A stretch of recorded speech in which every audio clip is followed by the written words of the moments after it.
En els últims anys, amb l'arribada de les falles, molts carrers de València es converteixen en coetòdroms sense control. L'ús irresponsable de pirotècnia és perillosa i col·lectius del barri de Russafa i l'Ajuntament de València volen acabar amb aquestes pràctiques. Han posat en marxa una iniciativa per a evitar les guerres de petards que es produeixen als seus carrers.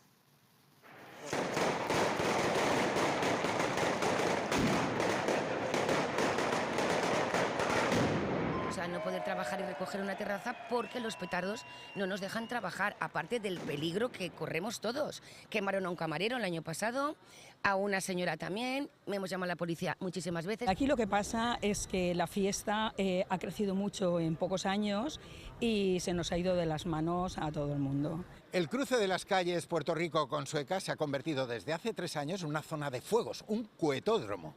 Una campaña de concienciación para dirigirnos perfectamente a la gente que está utilizando de esa manera los petardos y también un poco, yo creo que para movilizar la actuación de las fuerzas y cuerpos de seguridad, que estamos convencidos que tiene que ser contundente y que estas fallas va a marcar un antes y un después en la lucha contra el vandalismo. Hemos ampliado en un 32% los efectivos de policía local que van a estar en nuestras calles con respecto al año 2023 y a combinar la parte de concienciación, la parte de presencia de los mediadores, de información, la parte evidentemente del apoyo de todos los comercios, de la hostelería, que también es muy importante para que lleguen a todas esas personas, con la presencia y el refuerzo de la presencia policial en este caso.